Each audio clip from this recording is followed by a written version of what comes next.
Hello students, welcome to CSE subject wise. और हमारी इस लेक्चर सीरीज में जो नेक्स्ट सब्जेक्ट हम स्टार्ट करने जा रहे हैं वो है हमारे पास सी डाटा स्ट्रक्चर। अब यहाँ पर हमारे पास अगर हम बात करें डाटा स्ट्रक्चर पढ़ने से पहले सी लैंग्वेज का नॉलेज होना बहुत ज़्यादा ज़रूरी है, क्योंकि इसके बिना डाटा स्ट्रक्चर सब्जेक्ट समझ में नहीं आएगा। देन अगर हम गेट पॉइंट ऑफ व्यू की बात करें तो GATE point of view last 4 से 5 साल में जो सी का एवरेज वेटेज है हमारे पास एग्ज़ाम में वो 10 to 12 मार्क्स का है।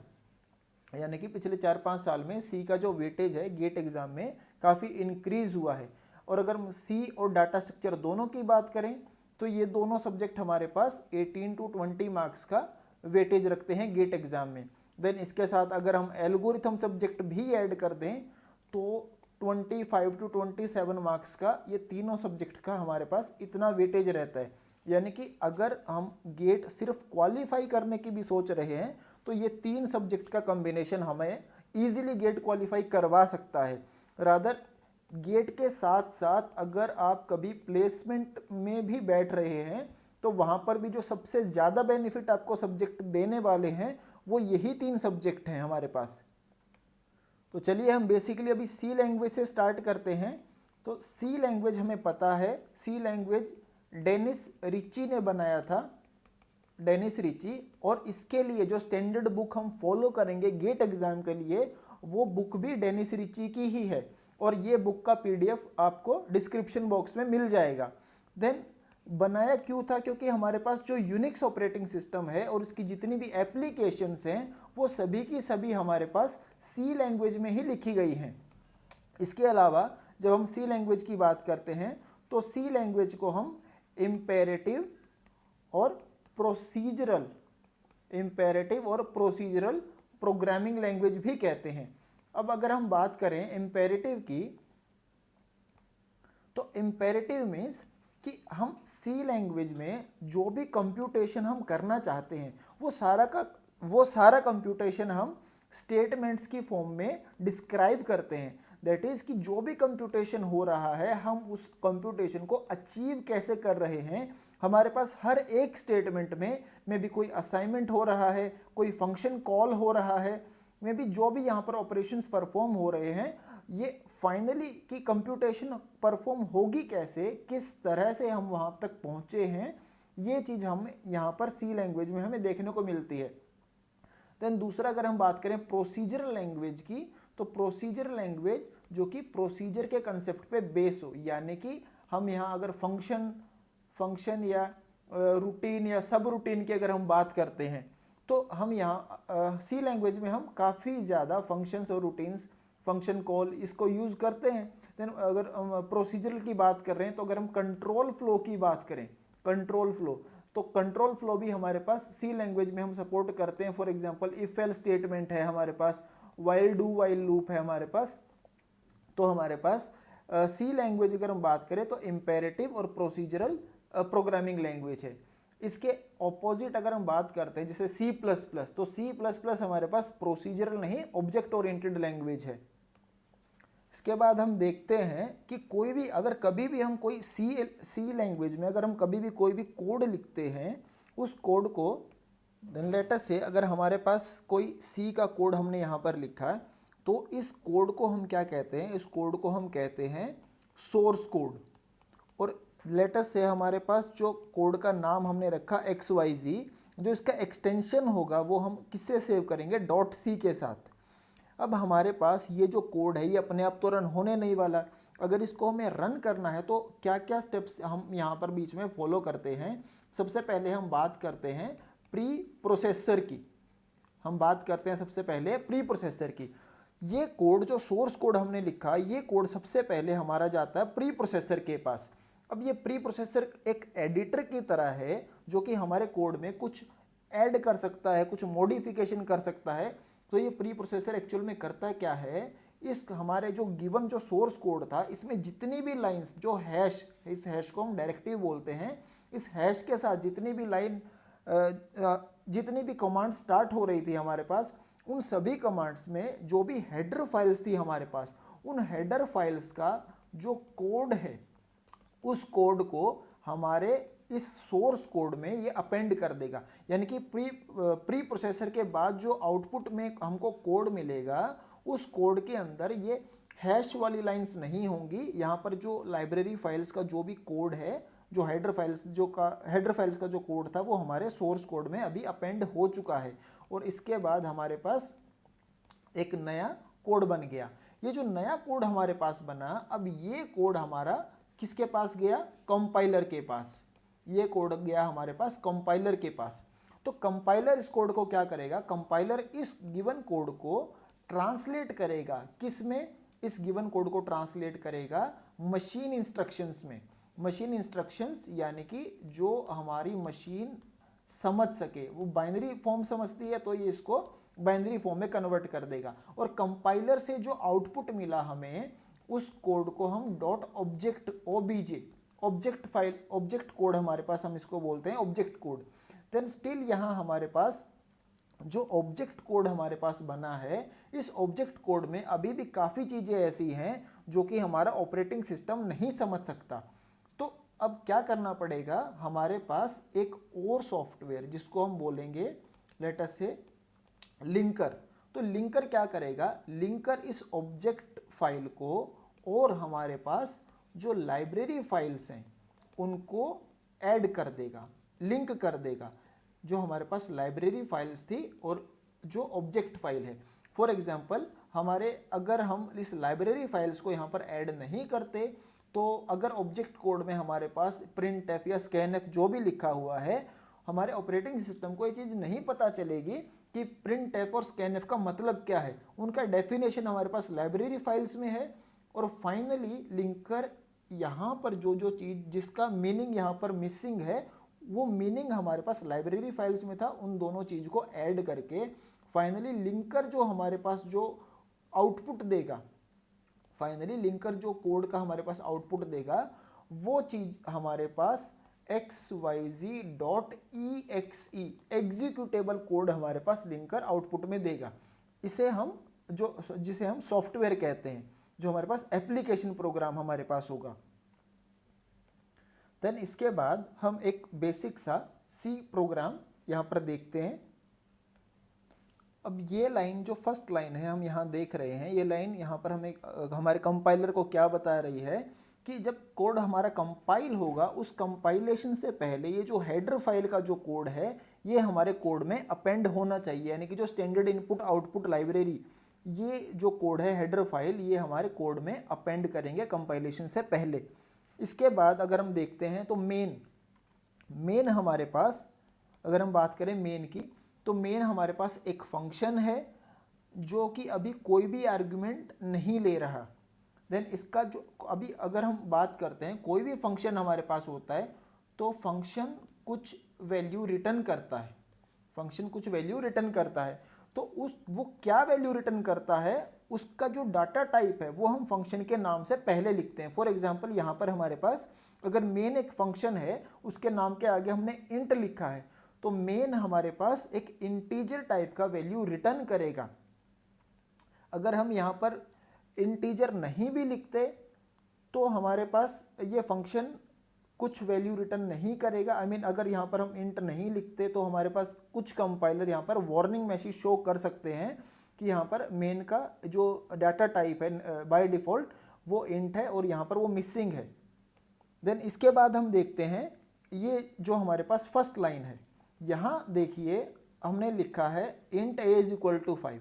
अगर हम स्टार्टिंग में ऐसा लिखते हैं इंट a ओनली, अगर हमने ऐसे लिखा इंट a, इसका मतलब क्या है, हम डिक्लेयर कर रहे हैं, ये डिक्लेरेशन है, हम डिक्लेयर कर रहे हैं कि हमारे पास a एक इंटीजर टाइप का वेरिएबल है। a के अंदर जो वैल्यू स्टोर होगी वो इंटीजर टाइप की वैल्यू स्टोर होगी। देन इसके बाद नेक्स्ट स्टेटमेंट में हम इसको ऐसे भी लिख सकते थे a is equal to 5। Then इस स्टेटमेंट को हम बोलेंगे असाइनमेंट स्टेटमेंट, कि a को हम 5 वैल्यू असाइन कर रहे हैं, या इन दोनों चीज़ को हम एक साथ यहाँ पर जो अगर हम a की बात करें तो a हमारा अभी अनइनिशियलाइज था। देन अगर इसके बाद मैं डायरेक्टली यहाँ पर सपोज फॉर एग्जांपल मैं प्रिंट एफ a लिख दूँ तो मे भी यहाँ पर कोई भी रैंडम वैल्यू यहाँ पर प्रिंट हो सकती है, क्योंकि a वेरिएबल को जहाँ पर मेमोरी मिलेगी वो मेमोरी हमारे पास में भी उस मेमोरी लोकेशन पर अभी कुछ भी डाटा में भी किसी प्रीवियस प्रोग्राम का डाटा लिखा हो तो जो भी कुछ वहाँ पर लिखा होगा वो चीज़ प्रिंट हो जाएगी। दूसरी चीज़ अगर हम यहाँ बात करें तो ए वेरिएबल जो हम इसको, ये जो हमारे पास ए वेरिएबल है यहाँ पर ये हमारे पास लोकल वेरिएबल है। देखो जो लोकल वेरिएबल्स होते हैं उनका अगर हम टाइम की बात करें, लोकल वेरिएबल्स को हम ऑटोमेटिक वेरिएबल्स भी बोलते हैं, ऑटोमेटिक या ऑटो वेरिएबल्स, है ना। क्योंकि ऑटोमेटिक वेरिएबल्स इसको क्यों बोला जाता है, क्योंकि लोकल वेरिएबल्स को मेमोरी सिर्फ तभी एलोकेट होती है जब फंक्शन को कॉल किया जाता है। एज सुन एज हमारा फंक्शन टर्मिनेट हो जाएगा ये लोकल वेरिएबल्स हमारे ऑटोमेटिकली यहाँ से डिस्ट्रॉय हो जाएंगे। अगर हम यहाँ पर इस चीज़ को डायरेक्टली ऐसे लिखते हैं, यानी कि हम डायरेक्टली इनिशियलाइजेशन कर रहे हैं कि हमारे पास ए एक इंटीजर वेरिएबल है जिसका वैल्यू हमारे पास 5 है। देन अगर हम बात करें कि ए वेरिएबल हमने बना दिया, ए का जो वैल्यू था 5 था। लेट अस से इस ए वेरिएबल को जो मेमोरी एलोकेट हुआ वो किसी, लेट अस से किसी सपोज कोई एड्रेस था 1000 था, वहाँ से इसको मेमोरी एलोकेट हुआ। तो 1000 से लेके 1000 एड्रेस पे इसको कितने बाइट का मेमोरी एलोकेट हुआ, अब ये चीज़ हमको देखना है। देखो हमारे पास जितने भी डाटा टाइप्स है, इंटीजर है, कैरेक्टर है, फ्लोट है, लॉन्ग है, ये डाटा टाइप्स, इस डाटा टाइप्स के जो वेरिएबल्स हैं ये कितना स्पेस ऑक्यूपाई करेंगे या इनको कितना स्टोरेज चाहिए, ये कभी भी हमारे पास फिक्स नहीं होता। यानी कि एक इंटीजर एक मशीन पे 2 बाइट ले रहा है, मे बी दूसरा मशीन पे यहाँ पर 4 बाइट भी ले सकता है। एक वेरिएबल कितने बाइट में स्टोर होगा ये चीज़ डिपेंड करती है कि जो अंडरलाइंग प्लेटफॉर्म है, जो हार्डवेयर है, उसका इम्प्लीमेंटेशन कैसा है, हमारे पास उसका इम्प्लीमेंटेशन कैसा है। देन अगर यहाँ पर हमारे पास लेट अस से कि हमारे पास अगर हमारे ये मेमोरी है, हमारे पास ये मेमोरी है हमारे पास, इस मेमोरी में यहाँ पर ये हमारे पास एक मेमोरी थी, यहाँ मेमोरी में ये लोकेशन सपोज हमारे पास 1000 है, ये हम मेमोरी को सपोज यहाँ पर एड्रेसिंग कर देते हैं 1001, 1002, 3, 4, और हमारे पास हर एक सेल यहाँ पर सपोज 1 बाइट का है, यहाँ पर हर एक सेल हमारे पास सपोज 1 बाइट का है।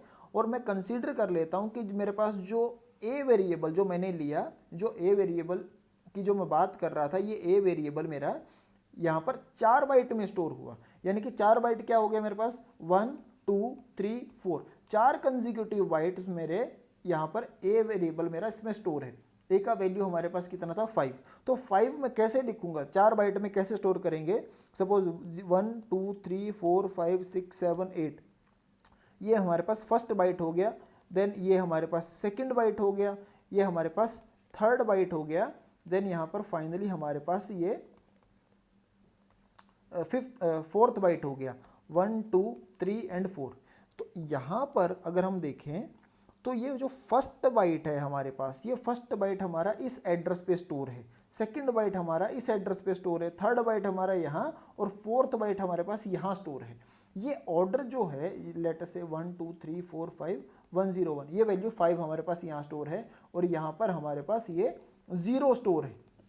ये ऑर्डर रिवर्स भी हो सकता है। रिवर्स का मतलब क्या है, यहाँ पर हमारे पास ये जो लोअर बाइट था हमने हायर एड्रेस पे स्टोर किया है, और जो हायर बाइट था वो लोअर एड्रेस पे स्टोर किया है। इस चीज़ को हम किसी और, जब हम मेमोरी मैनेजमेंट के बारे में पढ़ेंगे तब हम वहाँ पर हम डिस्कशन करेंगे, little endian mechanism, big endian mechanism, उसके बारे में हम डिटेल में वहाँ पर डिस्कस करेंगे। अभी फॉर एग्जांपल अगर ये जो ए वेरिएबल है जिसका वैल्यू हमारे पास 5 है, ये अगर 4 बाइट में स्टोर हो रहा है तो ये यहाँ पर इस तरह से स्टोर हो रहा था।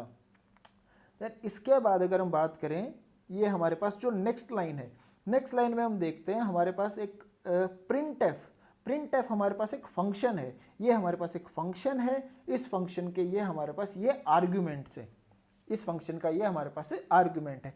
अब फंक्शन को अगर कभी भी हमें यूज़ करना है तो फंक्शन को उसके नेम से हम कॉल करते हैं, फंक्शन का नेम से हम उसको कॉल करते हैं।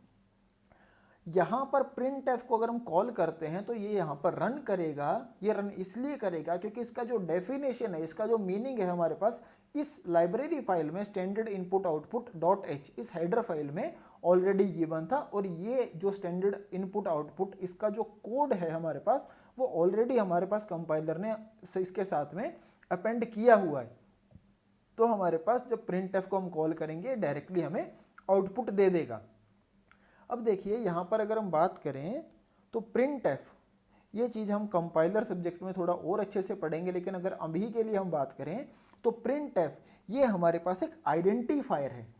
printf हमारे पास आइडेंटिफायर है, आइडेंटिफायर। देन इसके बाद अगर हम आइडेंटिफायर की बात करें तो वेरिएबल ए जो यहाँ पर लिखा है ये भी हमारे पास आइडेंटिफायर है।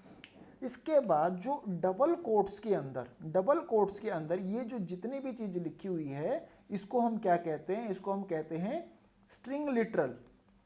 इसे हम कहते हैं स्ट्रिंग लिटरल, यानी कि जो डबल कोट्स के अंदर सीरीज ऑफ कैरेक्टर है इसको हम स्ट्रिंग लिटरल बोलेंगे। देन बाकी जितनी भी चीज़ हमारे पास यहाँ बच गई, जैसे कि ये ब्रैकेट है, हमारे पास ये हमारे पास कॉमा है, देन हमारे पास ये ब्रैकेट है, ये सेमीकोलन है, ये सबको हम पंक्चुएशंस कहते हैं, ये सबको हम पंक्चुएशंस कहते हैं। देन यहाँ पर हम एक चीज़ और देखते हैं, जो लास्ट जो स्टेटमेंट हमें दिख रहा है रिटर्न ज़ीरो। अब ये रिटर्न ज़ीरो का क्या मतलब है? अगर सपोज मैं यहाँ पर रिटर्न ज़ीरो लिखता हूँ, इसका मतलब ये है कि ये रिटर्न वैल्यू जो ज़ीरो हो रही है रिटर्न कहाँ हो रही है, किसके पास जा रही है वैल्यू, कि मेन फंक्शन इंटीजर टाइप की वैल्यू रिटर्न कर रहा है, ये किसको रिटर्न कर रहा है? तो ये हमारे पास ऑपरेटिंग सिस्टम को रिटर्न कर रहा है। और ऑपरेटिंग सिस्टम जब ये वैल्यू ज़ीरो रिसीव करता है तो ये समझ जाता है कि ये वाला जो प्रोग्राम जिसने वैल्यू रिटर्न ज़ीरो किया, ये प्रोग्राम अभी सक्सेसफुली टर्मिनेट हो चुका है। इसके अलावा अगर ज़ीरो के अलावा अगर हम यहाँ पर प्रोग्राम अगर कोई और value suppose non zero, positive और नेगेटिव, अगर और भी कोई भी वैल्यू अगर रिटर्न करता है, इसका मतलब वहाँ पर मे बी कोई रन टाइम या और किसी भी तरह का वहाँ पर एरर था, बट वो सक्सेसफुली टर्मिनेट नहीं हुआ। अगर हम यहाँ पर रिटर्न ज़ीरो नहीं भी लिखेंगे तो भी एनी हाउ प्रोग्राम तो टर्मिनेट होगा, लेकिन वहाँ पर ज़रूर कुछ वार्निंग मैसेज ज़रूर आएगा कि आपका प्रोग्राम यहाँ पर कुछ भी वैल्यू रिटर्न नहीं कर रहा। देन अगर हम इसके साथ अगर हम printf वाली जो हमने ऊपर स्टेटमेंट देखी printf के अंदर, तो अगर हम printf की बात करें, सपोज यहाँ हम लिखते हैं CSC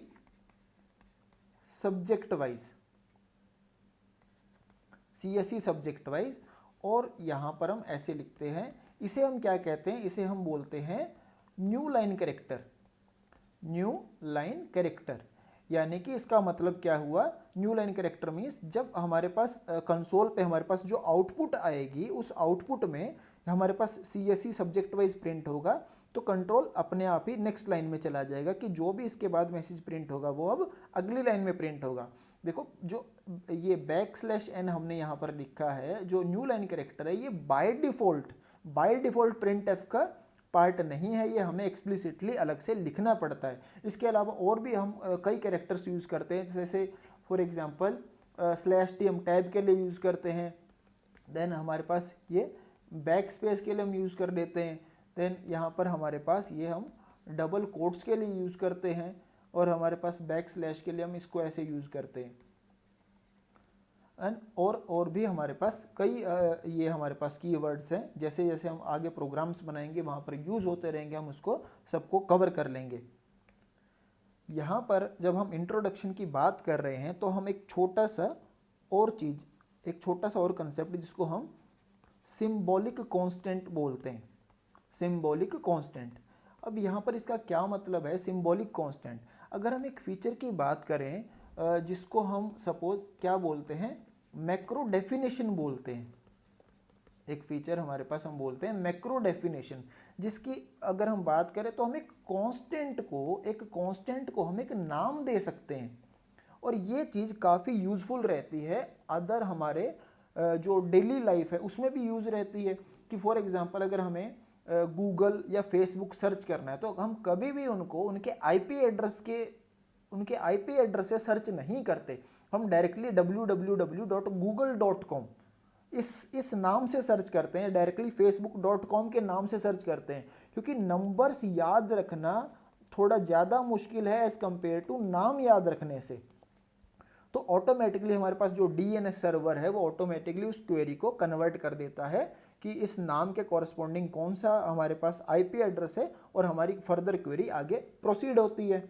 तो इसी तरह से अगर हम C लैंग्वेज में बात करें तो हम किसी कांस्टेंट को किसी नाम से अगर रिप्लेस करते हैं तो हमें कोडिंग करना थोड़ा सा और इजी हो जाता है।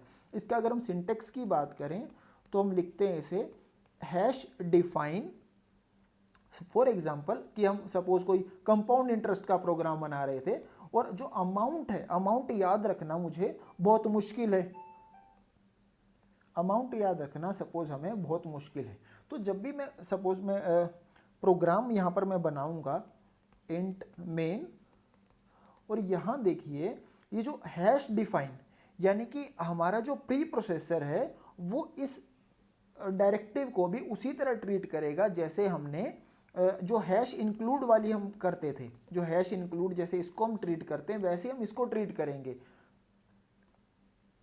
और जब हमारा प्रोग्राम कंपाइल होगा तो हमारा कंपाइलर जहाँ जहाँ पर ये अमाउंट वर्ड लिखा होगा उसको इस जो जहाँ जहाँ हमें अमाउंट वर्ड दिखेगा उसे इस नंबर से रिप्लेस कर देगा हमारे प्रोग्राम के अंदर। फॉर एग्जांपल अगर हम कंपाउंड इंटरेस्ट का अगर प्रोग्राम बना रहे हैं तो कंपाउंड इंटरेस्ट हमारे पास फॉर्मूला होता है principal into 1 plus rate divided by 100 raise to power T. Later से अगर हमें बार बार प्रिंसिपल जो अमाउंट है या रेट है मेरे को याद नहीं रहता और बहुत बड़ा सा प्रोग्राम है तो मैं डायरेक्टली वहाँ पर उसको इनिशियली स्टार्टिंग में उसको उस नंबर को एक नेम के साथ रिप्लेस कर सकता हूँ। और जब मैं प्रोग्राम लिखूंगा तो मैं डायरेक्टली अमाउंट या प्रिंसिपल लिखूंगा, ऑटोमेटिकली मेरा कंपाइलर उस कंपाइलेशन के टाइम पर उस नाम को उस नंबर से रिप्लेस कर देगा। अब अगर हम यहाँ पर एक छोटा सा एक और प्रोग्राम देखें इसी के लिए सिंबॉलिक कांस्टेंट के लिए, यहाँ हमारे पास ये प्रोग्राम गिवन है और यहाँ हैश डिफाइन स्क्वायर एक्स। अब ये चीज़ स्क्वायर एक्स जहाँ जहाँ पर हमारे इस प्रोग्राम में हमें दिखेगा फाइनली जब हम कंपाइलेशन के टाइम पर वो एक्स इंटू एक्स से रिप्लेस हो जाएगा। फॉर एग्जाम्पल जब हमारा कोड एग्जीक्यूट होगा तो वहाँ पर 32 divided by x into x ये इस तरह से होगा हमारे पास, और x का वैल्यू हमने यहाँ पर 4 रखा, that is for example 32 divided by, ये क्वेश्चन ऑलरेडी गेट एग्जाम में पूछा जा चुका है, 32 इंटू डिवाइडेड बाय 4 क्रॉस 4। अब देखिए जो डिवाइड और मल्टीप्लाई इन दोनों का प्रेसिडेंस सेम रहता है लेकिन एसोसिएटिविटी लेफ्ट टू राइट है, यानी कि पहले 32 डिवाइडेड बाय 4 ये सॉल्व होगा, दैट इज हमारे पास ये आ जाएगा 8 आ जाएगा, और 8 इंटू 4 और 8 इंटू 4 हमारे पास ये वैल्यू आ जाएगी 32। फाइनल आंसर हमारे पास आ जाएगा 32। देन यहाँ पर ये हमने इजीली ये काम कर लिया क्योंकि यहाँ पर जो भी हमने यहाँ पर लिखा वो हमारे पास जो कंपाइलर उसको यूज़ करेगा तो डायरेक्टली इससे रिप्लेस कर देगा। तो देखो बच्चों आज के लेक्चर में हमने स्टार्टिंग से अगर हम देखें तो सी का वेटेज कितना है हमारे एग्जाम में, देन उसके बाद कुछ जो कंसेप्ट था प्री प्रोसेसर, कंपाइलर और लिंकर, ये मिलके हमारे पास एग्जीक्यूटेबल कोड बनाते हैं, हमने ये देखा। देन इसके बाद एक जो बेसिक सा अगर हमने सी प्रोग्राम को एक ओवरव्यू लिया कि एक बेसिक सी प्रोग्राम के अंदर क्या क्या लिखा जाता है, क्या क्या स्टेटमेंट्स है और उनका मीनिंग क्या है हमारे पास, और इसके बाद अगर एक वेरिएबल है वो मेमोरी कैसे लेगा। देन हमारे पास हमने मैक्रो डेफिनेशन, मैक्रो का कंसेप्ट हमने पढ़ा जो सिंबॉलिक कांस्टेंट हम बोलते हैं।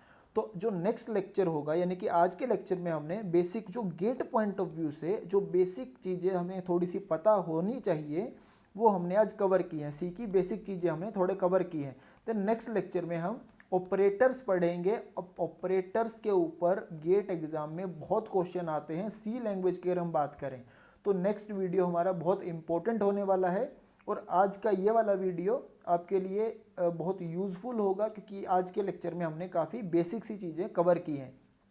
तो नेक्स्ट लेक्चर पर जाने से पहले आप इस वीडियो को ज़रूर देखिएगा, और अगर वीडियो पसंद आया, हमारी लेक्चर सीरीज अगर आपको पसंद आ रही है तो प्लीज़ इसे लाइक, शेयर और सब्सक्राइब कीजिए। कोई भी डाउट आता है आपको, अगर आपको कोई किसी भी तरह का डाउट आता है तो आप हमें मेल कर सकते हैं, डायरेक्ट कॉल कर सकते हैं। और अगर आपको सी लैंग्वेज की प्रैक्टिस करनी है तो एक तो जो स्टैंडर्ड बुक मैंने बताया वो डेनिस रिची है, देन उसके बाद प्रीवियस ईयर क्वेश्चन, गेट के प्रीवियस ईयर क्वेश्चन अगर आप सारे के सारे लगा लेते हैं विद कंसेप्ट तो आपको एक्स्ट्रा कहीं पर जाने की ज़रूरत नहीं पड़ेगी। स्टिल आपको एक्स्ट्रा अगर टाइम है और आप करना चाहते हैं देन कहीं से भी आप क्वेश्चन पढ़ सकते हैं, कोई कोचिंग इंस्टीट्यूट है या मे बी ऑनलाइन प्लेटफॉर्म पर जहाँ से भी आपको प्रैक्टिस के लिए क्वेश्चंस मिलते हैं। लेकिन उसका आपको डिसएडवांटेज ये रहेगा, क्योंकि जितने भी अगर हम बात करें ऑनलाइन मटेरियल है या ऑफलाइन या कहीं से भी अगर आपको कोई मिलता है, कुछ मटेरियल मिलता है, उसकी ऑथेंटिकेशन नहीं होती। तो ट्राई करें कि जो चीज़ ऑथेंटिक है उसी के पास जाएं, उसी के साथ जाएं, अदरवाइज आपको ट्रबल ही रहेगा। तो चलिए बच्चों, नेक्स्ट लेक्चर में मिलते हैं ऑपरेटर्स के साथ। Thank you so much.